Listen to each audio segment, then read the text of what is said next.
Coming up on today's show, we're going to dive deep into the opening of the NFL season. Packers are playing already Thursday night, and we've got a great 420. What are you high? Especially if you've got a daughter going to college, and it all starts right after this. The band back together. Forget it. No way. We're on a mission from God. 1, 2, 3, 4.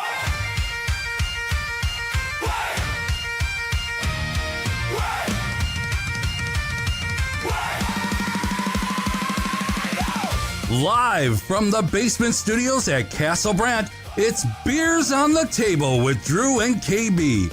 They're back, but this time they're calling the shots. No script, no rules, and no management to f things up. It's Drew and KB the way you've always wanted them. Unfiltered, unhinged, and unapologetic. So buckle up. It's time to rock the rivers and shake the lakes with Drew and KB. 37th in a row? If Andy yearns for Brenda and Brenda cares about Charlene, who pines for Andy, the three of them form one of these. Kara. What is it, threesome? No.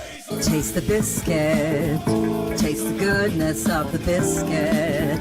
Lesbians. It's what makes a Subaru a Subaru. Shut the up! Do you want to start drinking? Yes. You know I'm gonna have to go for 420, Bob. Cheez-Its! Cheez-Its! Cheez-Its! Light this candle. Let's light this candle. Light the candle.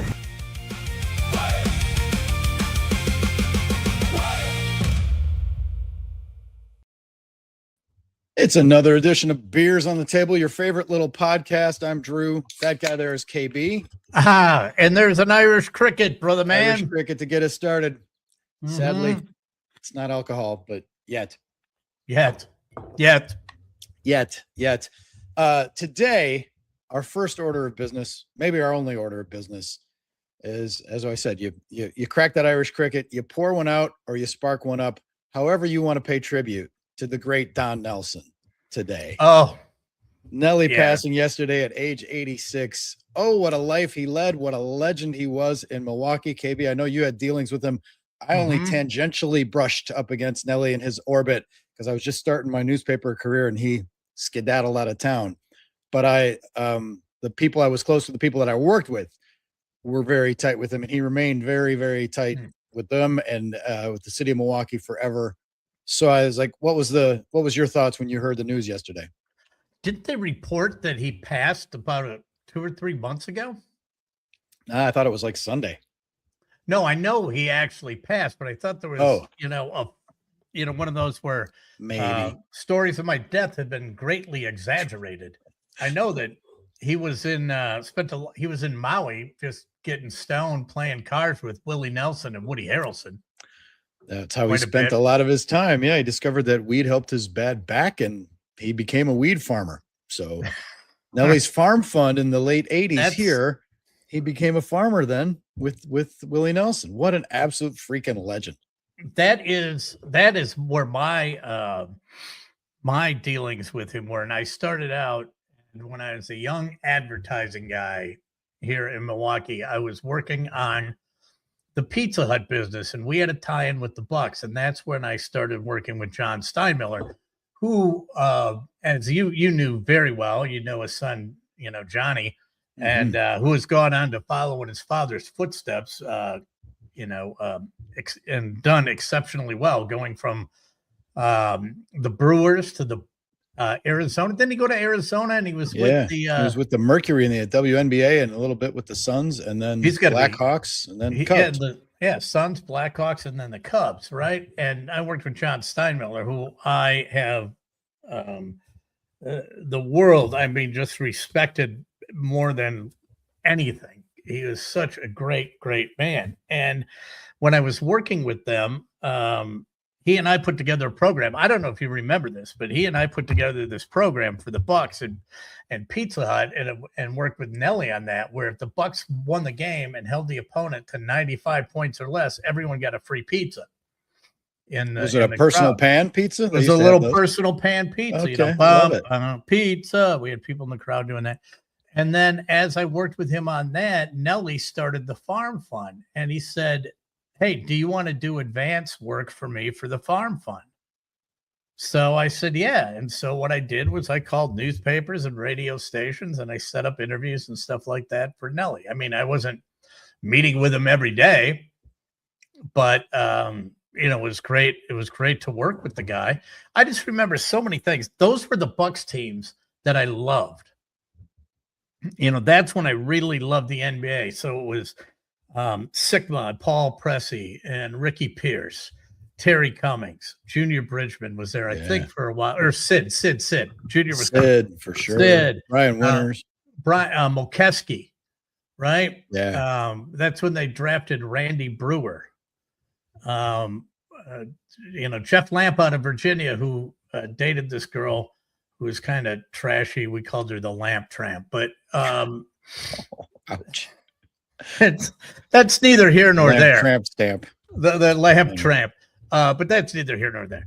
I loved those teams. I loved sitting in the Mecca and watching those games. And that's when Nelly said the Ralph Marlin fish ties. And he said, I'm going to wear basketball shoes. I'm not going to wear gym shoes on the floor. Yep. And they made him cover up the logo because they weren't the sanctioned. Yes. Yep. He was the casual. Now it's Coaches Against Cancer. Everybody wears and they're basically wearing coaching clothes all the time now. But they had to wear suits. He had the fish tie and he had the shoes with the tape on them to tape over the Converse Star or the Nike swoosh or whatever he was wearing. Yep. Yeah, he was a Converse guy. I do remember that. He was a legend though. And that farm thing came from a real place because he grew up kind of on a farm in Rock Island, Illinois. Through an old whatever they hung up on the wall of the barn. That was his first hoop, and I'm thinking that came around the time of Live Aid when it was Dylan who said, maybe we can take $1 million or $2 million and give it to the farmers, and Neil Young and Willie Nelson picked up on that, and Mellencamp, and they picked up on that and ran with it. And then that farm fund, I remember the big deals of that was he took that tractor from Neenah to Milwaukee. Yep. He rolled that tractor through the state, and there were stops along the way and PR stuff. It was a brilliant PR move. And then he had that was like when Barkley the pig, because Barkley was the arch enemy, and they had the pig at Goolsby's, and he's so intertwined with Goolsby's. We got to get Chris Peppas. He's probably playing music somewhere, but we got to get CP on the pod to talk about Nelly because they were very close, and Nelly spent a lot of time at Goolsby's, obviously, after practice and after games, and he was there on a regular basis. And it was that was the thing. You could see the Bucks coach at bars, and he'd buy you a beer, and it was just a regular dude. And I know that was such a charming, quaint era. Now imagine seeing, I don't know if we'll see Taylor Jenkins. He's got kids, but I don't know if we'll see him out and about. It's just never going to be the same. You're not going to see Matt LaFleur tipping one at Stadium View. Oh God, no! It's not going to happen. No. You didn't see Sherman Lewis quite a bit, but you're not going to see. He saw him a lot. But yeah, Nelly. I know Nelly was tight with Saz. Very finest, and Saz is another one. It was just he made the circuit, man. It was like he knew everybody, and he wasn't from here, but it sure as hell seemed like he was, and he was so iconic. And I think of that generation, like Al McGuire had that, and it was kind of like right after Al McGuire left and retired and won his title and got into TV, Nelly became like the coach of the town and had, was like the star in the coaching ranks, right? And then like just before in that window, you had Harvey Keene too, who was a Milwaukee guy. So those were like legendary guys that were like born to coach in Milwaukee. Nelly ushered in the era of defense, of hard shutdown, clamp down defense. Yeah, and the point forward. And he was very offensively progressive, and a lot of the tenets of his, ball movement and stuff and the positioning and spacing still used today. So he was ahead of the curve in a lot of ways. Yeah, and, I mean, Marcus Johnson played for him. Like he had a bunch of guys like come through that were Hall of Famers and just great players. I think he made such an impression. We got past the fact that, in the 70s, he'd kill us. Yeah. As a member of the Celtics. Oh God. Yeah. I mean, and the Celtics, he bridged the generations. Like I think he might have played with Tommy Heinsohn and had Tommy Heinsohn as his coach. Maybe he played with Bill Russell. He played with Havlicek and all those great guys. And Yeah. he was always a consistent, like 10.6 rebound guy, just a glue guy, Just really a good player. And he was a grinder. Retired as the winningest coach, not only in Bucks history, but in NBA history until Popovich passed him. So just a giant in the NBA circuit, and what a loss. And you just forget the impact that he had in that whole, that whole run of his when he was in Milwaukee and ended up leaving and whatever, he and Herb had a parting of the ways and stuff. But man, just, I think back in all those years, like they get their, they get dick punched out of the playoffs by either the Celtics or the 76ers. And they win 55 games, and they were unbelievable, fun to watch, and they just couldn't get over the hump in the final Eastern Conference Finals or the finals. And they ran up against a generational, outfit in the Celtics. That was their nemesis. But there was never like, oh, Nelly's got to go. He sucks. And it was I don't remember anybody ever writing that column saying it's his fault or he's got to be fired and he can't win the big one. It was always like, oh, get him next year. It was a more innocent time back then to be a fan, at least because I was a kid. But I was reading a lot, and I was, getting ready to get into the media and stuff. And I don't remember anybody ever saying, it's his fault. He's got to go. They'll never win with him. It was never that. That maybe that culture didn't exist. Well, no, it was rare that coaches got fired. I mean, I remember the Bart Starr drums beating when they didn't win, but that was a little bit different. Yeah. That's true. But it's not as we don't have the in this day back at that time, we didn't have that short fuse of tolerance for losing like we do now. Yep. It's like there was an attitude of, all right, we'll get him next year. Good year, we'll get him next year. We're gonna get him next year. And now it's like you get knocked out. It's like, all right, he's gotta go. And I think you take a look at it, now. How many coaches are the Bucks paying? 3? I think they're down to 2 now. But the thing is, with Nelly and that team's like when in that window, when McGuire left, Marquette was still okay. Badger football and basketball was awful. Oh God, yes. The Brewers had their moments in the late 70s, and they were on the rise, but they also never really punched through other than 82.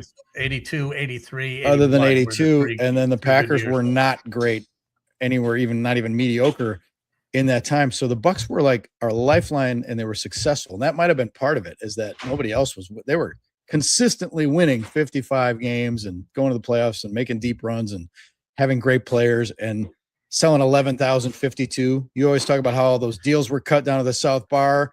Oh my God. The whole city was built on drinks over, and intermissions of the Bucks game and stuff at halftime. You know how many games it was the place to be, right? I can't even begin to tell you how many games I went to and didn't make it in for the second half. Because you just run into people. It was all the media people, all the business people, like we say, all the legends were there. Yeah. And probably missed, as much of a game as we saw in so many instances. Yeah. Sitting down at that South Bar. And which today, nice when the Admirals are playing there, but it doesn't have the same vibe. I mean, it was like a corner bar. Yeah. With the movers and shakers in Milwaukee. With all the movers and shakers cutting deals and just, place to see and be seen. It was just, it was so cool. It was such a vibe. And the Bucks, and that's part of the reason, I guess, is that they were consistently good. You didn't have to worry about them. And they would bring back the same guys and run it back, and the same coaches. And like once in a while they'd spice things up. But man, for the most part, when I was growing up, they were the only good team that we had, really. Yeah. And it was, I guess it's unfair to say, because the Brewers in that window, there were years when the Brewers won 95 games and didn't make the playoffs because somebody else won 100, right? And it was like, oh, okay.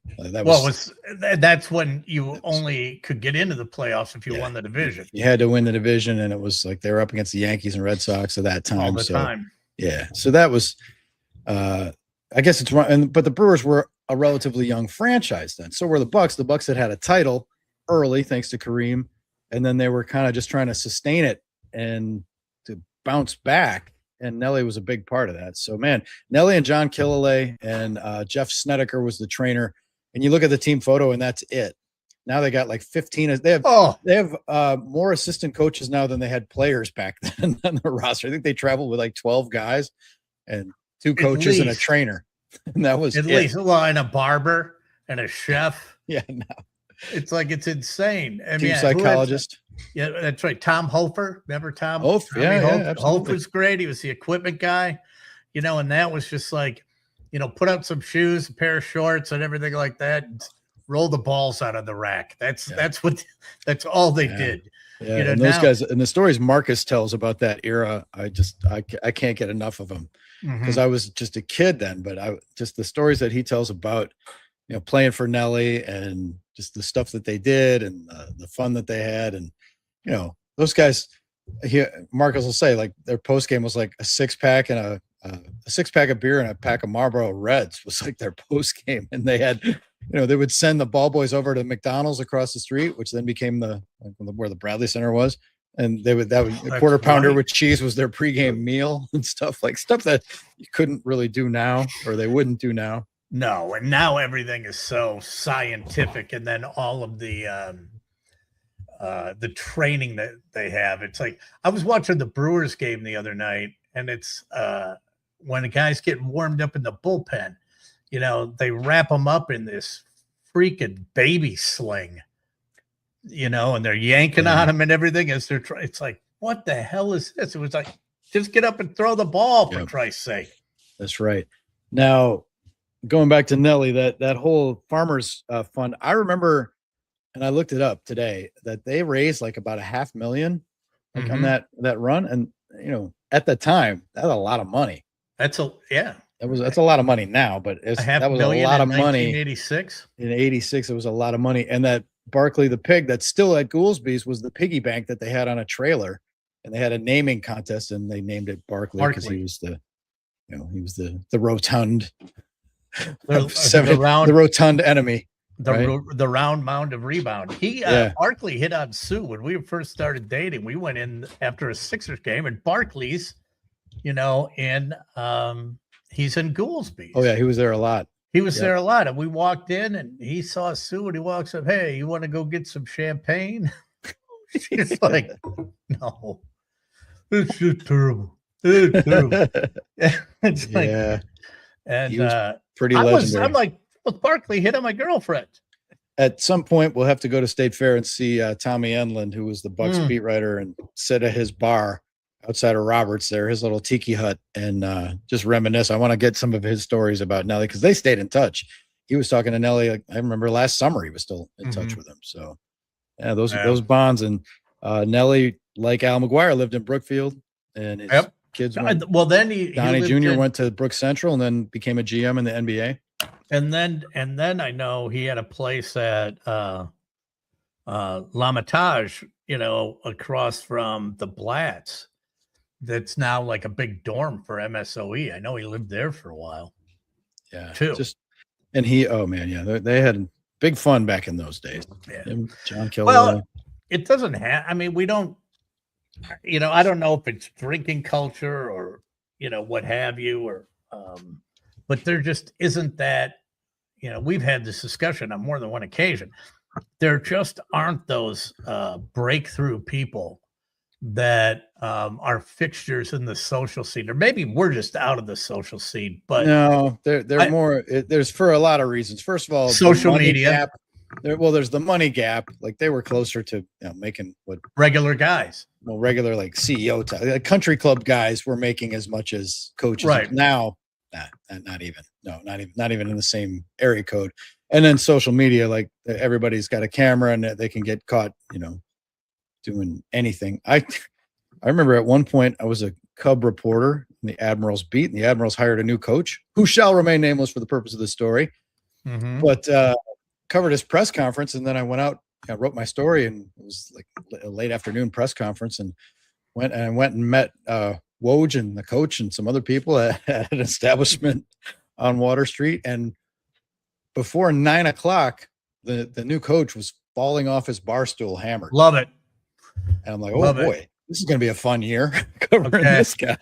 Knowing our ages, I've got a couple of ideas of who that might be. Yeah. Oof. man, it was something else. Something else. But- And that again, They- like they don't see that anymore, that kind of thing. No, they may run it that hard. They just have secret hiding spots. True. Yeah. And I always did. I mean, not that I was popular or anything like that, but I had hiding spots all the time. There were a couple of places in Milwaukee. First of all, great hiding spots.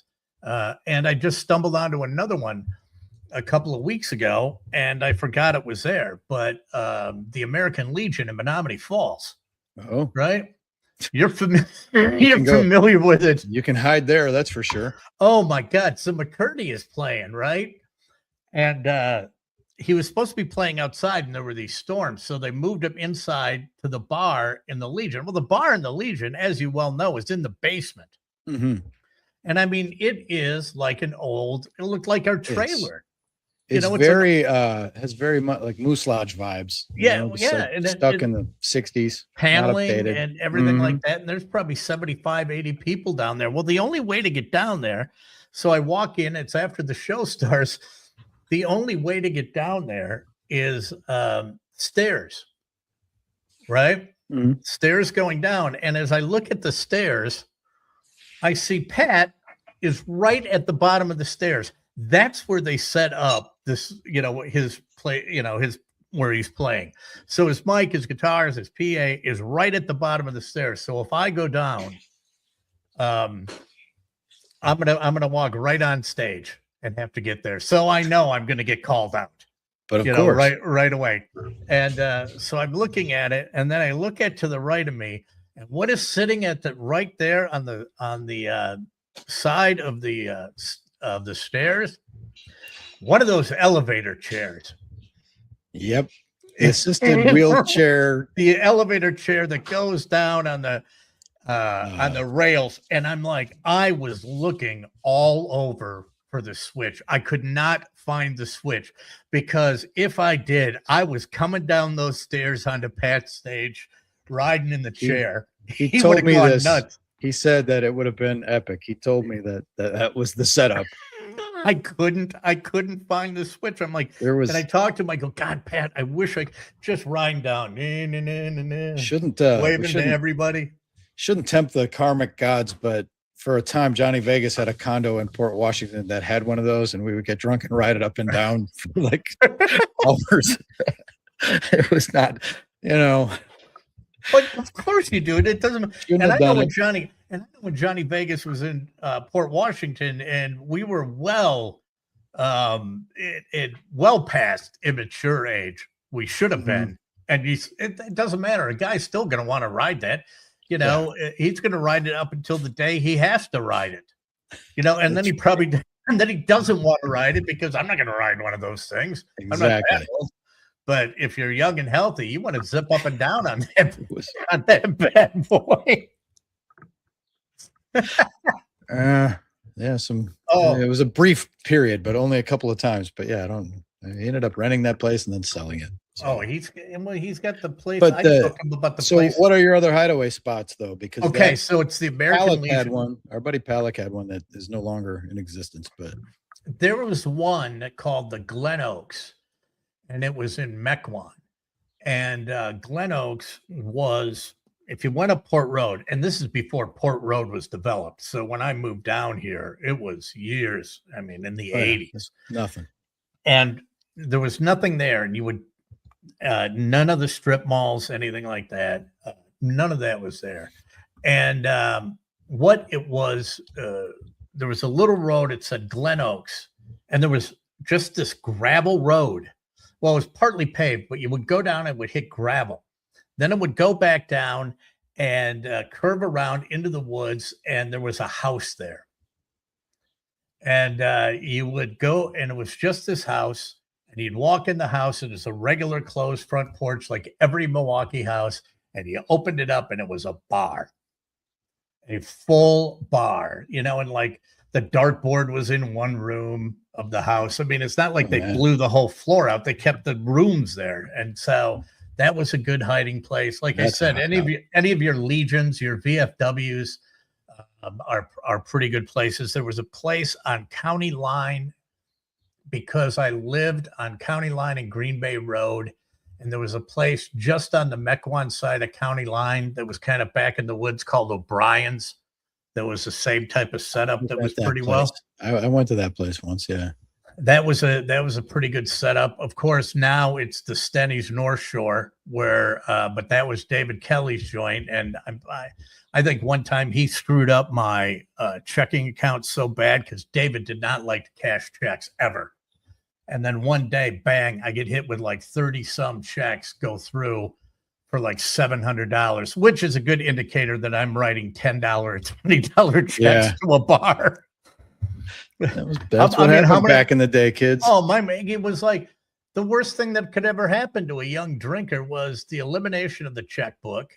And when they started going with checks, that as soon as you wrote it, they would have a check reader and it would get immediately withdrawn from your account because you used to be able to float $20-$50 for 4 or 5 days. That's true. If you wanted to. That's a good point. You knew you could. You played it. You timed it right.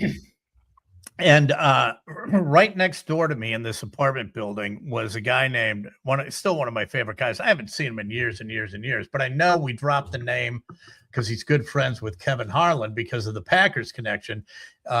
And they were both ball boys together, but then he moved down here about the same time I did. His name is Mike Hanner, and that's Hog Hanner's kid.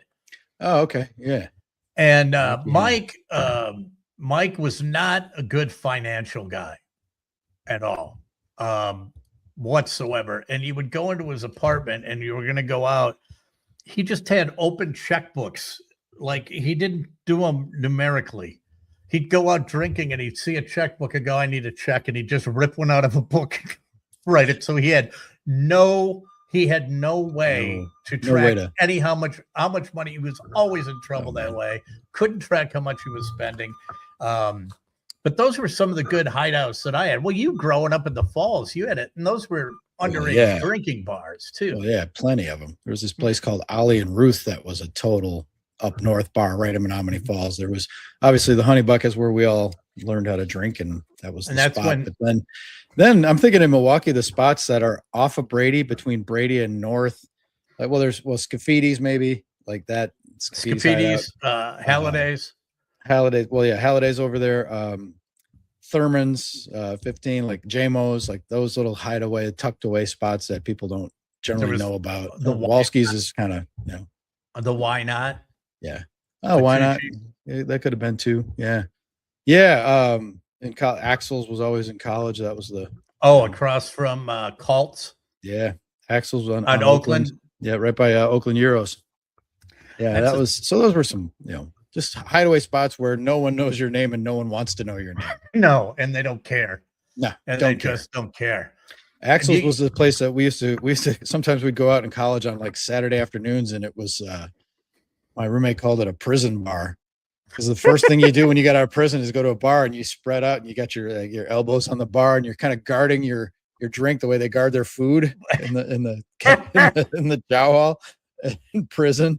And he's like, we're playing prison bar. We're drinking at 2:00 on a Saturday afternoon, already hungover. Into the gory details, but we, not just you and I, but the group we were with, were the reason they stopped putting water into the hot tubs.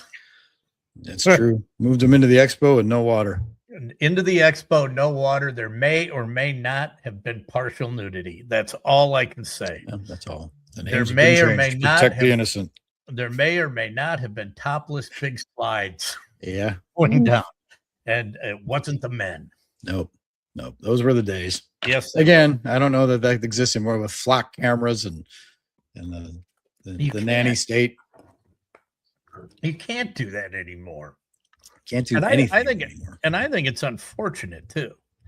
And I was just okay. I just got in this discussion with a college student, someone who's in college now, and we were talking about, okay, as you know, I live on the Northwest side. I live in Germantown, and they're building a Culver's. All right. Right by the TPC. Right? Yeah. And okay, first of all, nobody wants the Culver's at all. Anyone who I've talked to, nobody wants the Culver's. And pretty much everyone here is sick of them. Every fucking building you build, you got to make it look like a German chalet. It's like fucking enough. Okay, we're not in Germany. Yeah, that's exactly what it is. It's like, so this, oh, we're supposed to be excited about this Culver's because it's going to look German. No, it's going to take up fucking parking, and it took the back tee away from the first hole. Okay, I'm not at all happy with this. Mm-hmm. But there's some big development. What do they call it? Project 2050 or something like that. It's, you know, and it just got me thinking about, you know, people that are on village boards and shit. And so I started reading this that I would never have looked at it at all before. And it's like, okay, we're going to have all these, we need new gathering spots. It's like, fucking A. We don't need, I mean, we got parks up the ass here. We got everywhere you look, there's a damn park. Spasland and Hinterberg and all this fucking shit. We got all these parks that nobody uses. And they're empty. Right? Yeah. And they're empty. So but we have to have these parks. So I'm having a conversation with a college student, right? Who she's a junior in college and everything. And we're talking about this, kind of chimes in because we're talking about this redevelopment. And it's like, she goes, oh, yeah. She goes, third spaces, a lot of third spaces. I'm like, what the fuck is a third space? Well, a third space, and this is a shit that drives me crazy. This is where someone who is in a position of power decides to rename something so it sounds more advanced and forward thinking. Okay. And I go, what the hell is a third space? And she goes, well, third space is where you go to gather.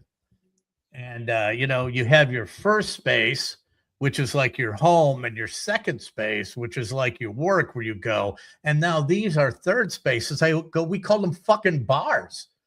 That's what a third space is. It's a bar. It's a park. We don't need another park. And then it's like this development is going to go down, and they're talking about putting a strip mall in. And I'm like, oh, great. That's what Germantown needs, is another fucking vape store and a hand job place. We've already got 3 of each. Okay. We don't need any more in a strip mall. Every strip mall in the world is half empty now. Well, let's put up another one. There's a brewery in Milwaukee called Third Space Brewing, and I never put that association together. I guess that is that what that means? I don't know. Well, it's like our boys at Central Standard, their spirits are crafted to gather, and Third Space. Well, yeah, but gathering is fun. They have a brewery, and it's down in like the Miller Valley there. So yeah, I mean, crafted to gather, but they don't call them gathering cocktails. No, it's a freaking old fashioned. When I was a regular at Louis, and then Louis was the bar next to, it's now Fat Daddy's, the volleyball courts next to what was Timers across from Stenny's. The Walker's Point Circuit was the hub back when we were young. That we called it the living room because we spent more time there than we did in our own living room. Right. Like on Saturdays, we would get up hungover and go play volleyball from like noon till about 4, and then maybe go nap, eat dinner, and come back. And we were just basically spending like 10, 12 hours at this joint. And then Left's became the living room because we spent a lot of time there and not at the living, more than in my jet. There's Jet. More than in your living room. So then I guess that's your third space. Yeah, I mean, but you know, like I said, that's some sort of a regional developer that comes up with this fancy name that it's supposed to sound great. Oh, it's going to be a beautiful third space. I don't fucking need a third space. I don't want a third space. Why do we need that? You leaned into it in downtown, isn't there? Well, in addition to what's the Irish joint that our friends own, Nora and Scott? Oh, Bubs. Yeah. But they got Bubs, but isn't there like a German themed place that Chaz Hastings used to have? And like then it doesn't have it anymore. Now it's the people from isn't it a beer stube or something? Or beer stube. It's the people from the distillery have the beer stube, and they have the old Jerry's, which is now Relish. It's a supper club. And isn't that like gathering enough? Doesn't the beer stew have like the communal long Sunday, tables? yeah.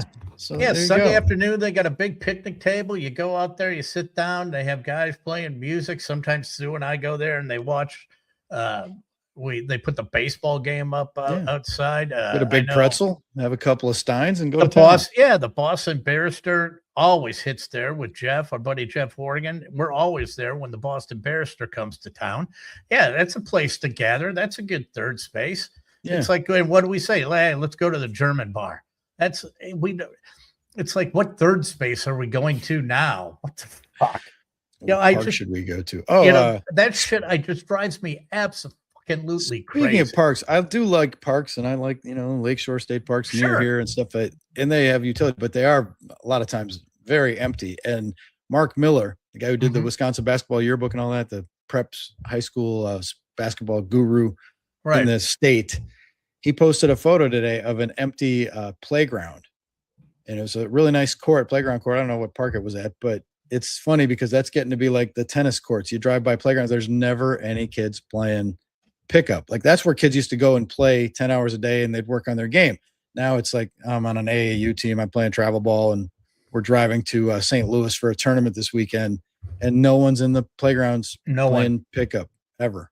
Like, and that's a dying thing too. It used to be like you never saw kids playing on baseball fields. No. Because it was like, we got uniforms and travel ball and our coaches, and it's not in the schedule to just play with kids just playing with no coaches, no adult supervision. If you hit the right field, it's an automatic out because there's no right fielder. We should do it. We should do that sometime. We should go out, or if we had Hunter, we still had Hunter, we'd send him out there to do it, but it'd be a great thing to do on video and post it. And that is going up to young baseball players today and ask them if they know how to play home run derby. Yeah, or 500 or something. Or home run derby, 500, right? So 500 was a fly ball strikeout where you put the tape on the wall and you would throw a tennis ball, and guys would have to hit it. And so 500 was 100 points for a fly ball, right? Yep. And like 25 points for a ground ball. And you would go out and beat each other up. You would be going full speed to try and get it and just crash into each other like Mitchell and Lara almost did the other night. But and any of those games, you don't make up games anymore. No. And I'm thinking of doing that with my college course, because I teach this college course in creative thinking and coming up with ideas. And one of the ideas that I've been kicking around is I may give them the assignment to come up with their own brand new board game. Okay. And I got the idea from, did you ever watch Parks and Rec? Occasionally, not religiously. Now there is one of those secondary storylines of the Adam Scott character who created this Dungeons and Dragons board game that was so complicated no one could play it. And that was the running bit. He'd try and explain the rules and nobody understood it. No one knew how to play it. But I was thinking of doing that. Okay, here's your assignment. I want you to create a board game, but I want you not to just half-ass it. I want you to think it through.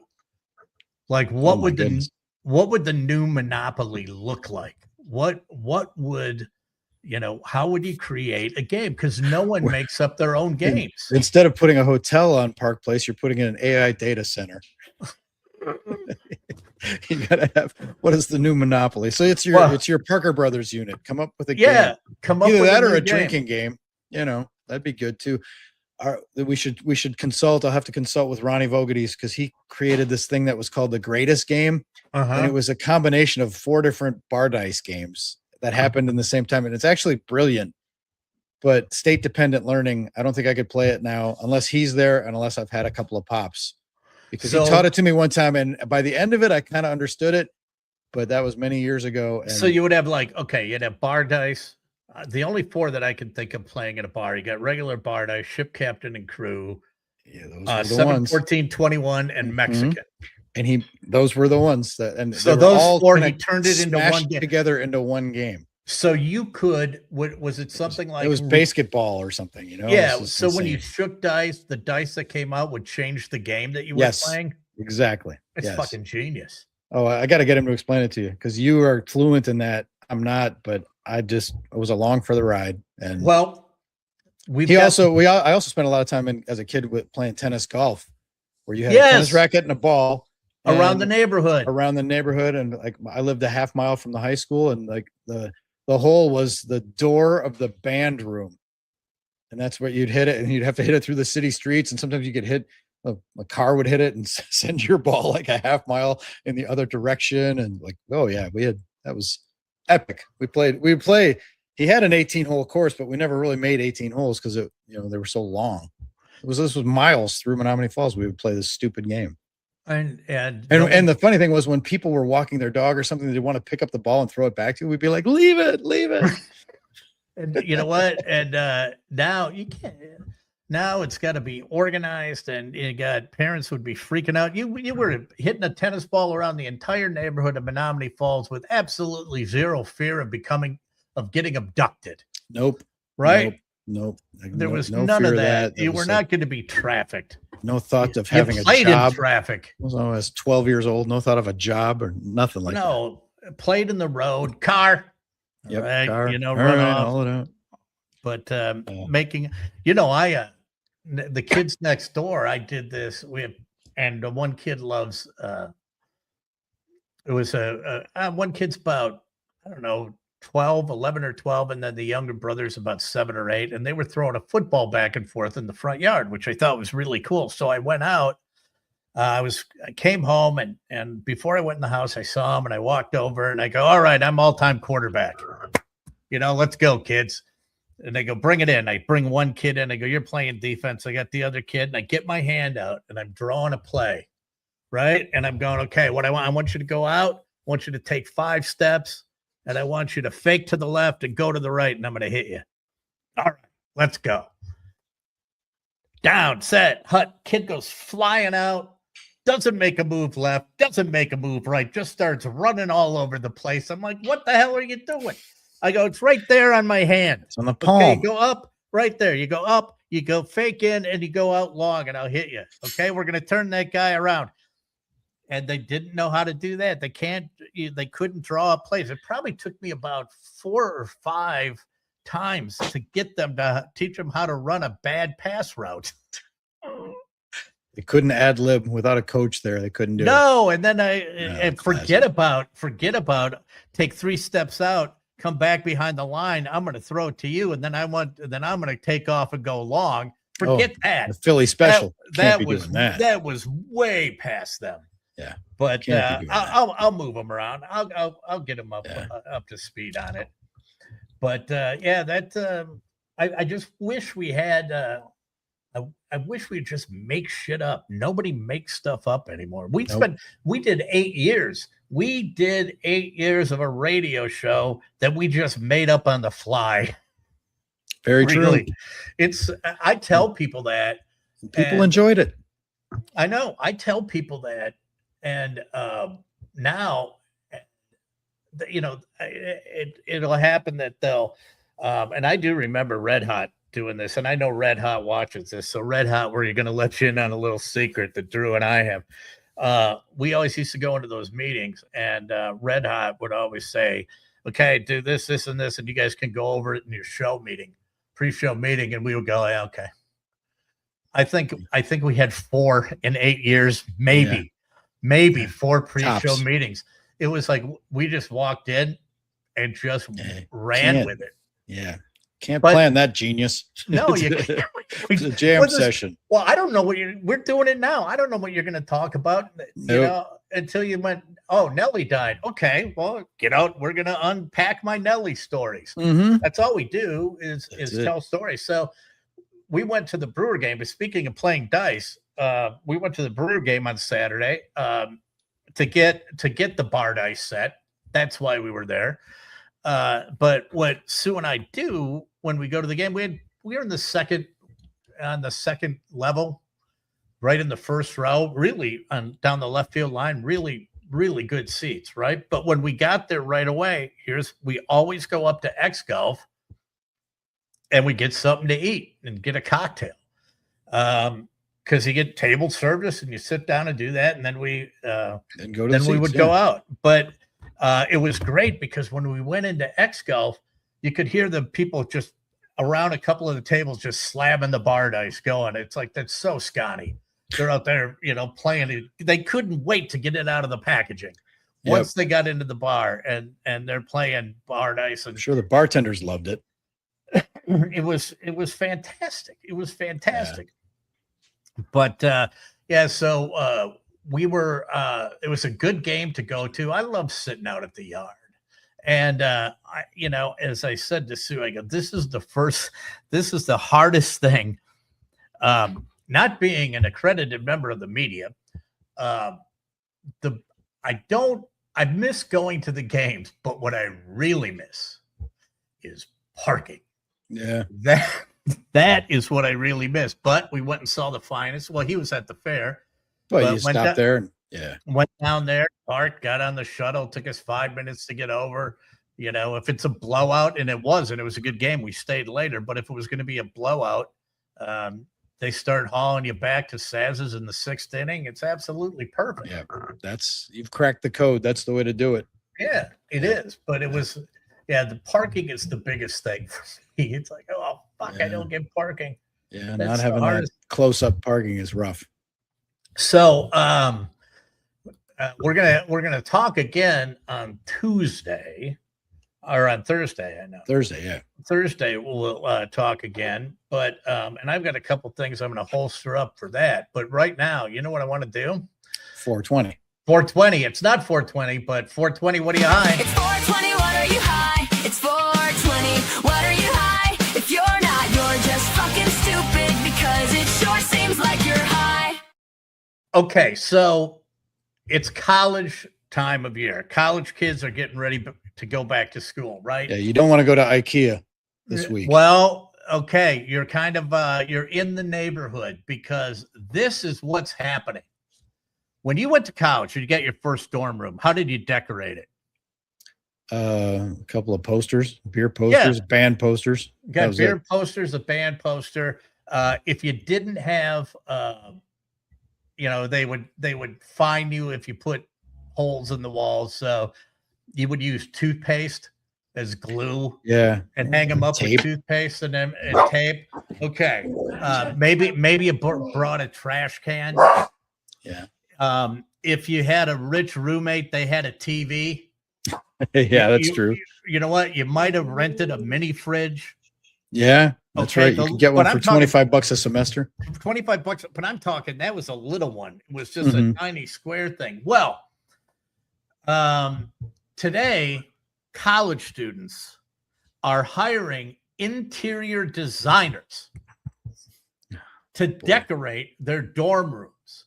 And how much does it cost? One designer, and this is Bammer Rush shit, right? Okay, this is all in the South. One designer charges, wait for it, $20,000 per room. Oh. And that includes the furniture, bedding, and installation. So what are you installing? A hot tub, a chandelier? What are you installing? And I was looking at some of these rooms, and one designer does 20 a year. That's $400,000 that they're making. Okay. So there are, and it's the parents and the whiny daughters who want to be influencers that are demanding these rooms. Now, here's one of them. I mean, look at that. That is a dorm. That's not a dorm room. No, that's not that's the twins' room, right? That's the twins' room when they go out.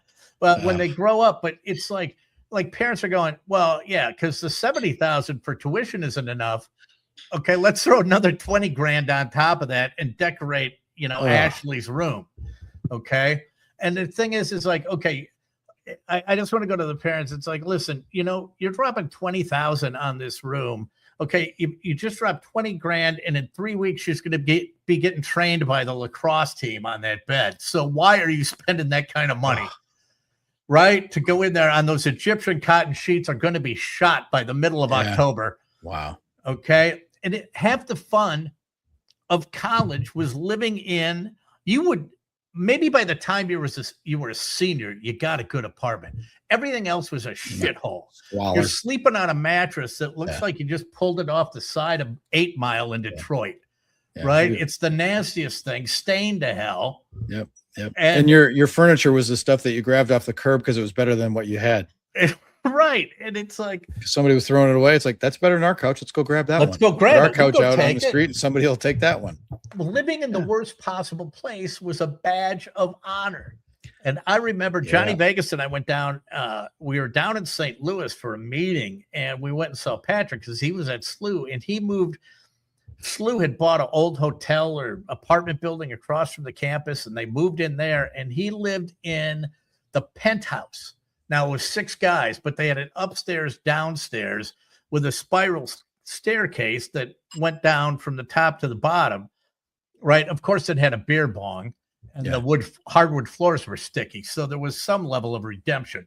But I just remember looking at him, and I go, God, do I feel bad for you living here? And he said, why is that? I said, you've got nothing to hold over your kid. Yeah. You're living you got nothing. What are you going to do? Say to your kid, oh, yeah, when I was in college, I had to live in a penthouse.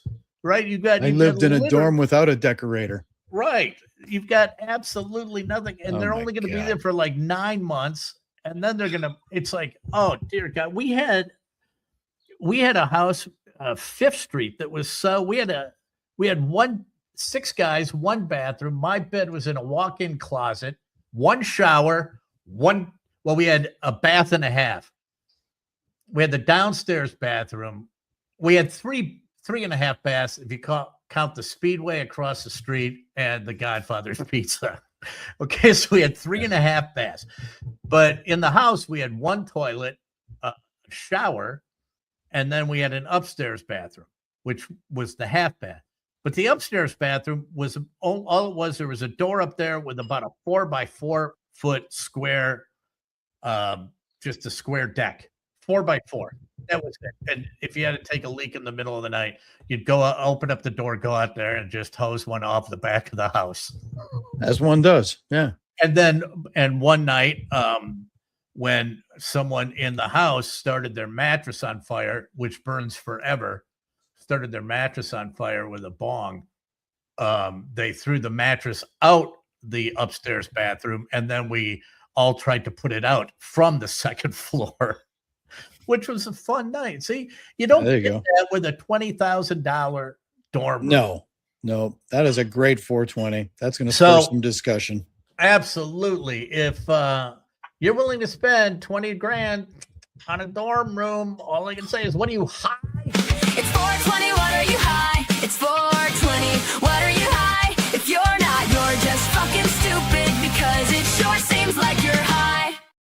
Now, one development that's coming up that I want to fill you in on, it's not going to happen this Thursday, but Red Hot is going to be doing a live on this channel, a live Packer pregame show that's going to go right into the game, every Packers game. Fantastic.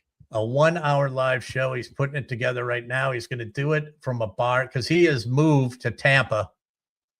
And he's got a bar in Tampa that's a Packers bar. He's got a woman there who might be co-hosting with him that is the president of the Tampa Packers fan club. And we are going to run that live right here on 97.3 TV. So that sounds huge.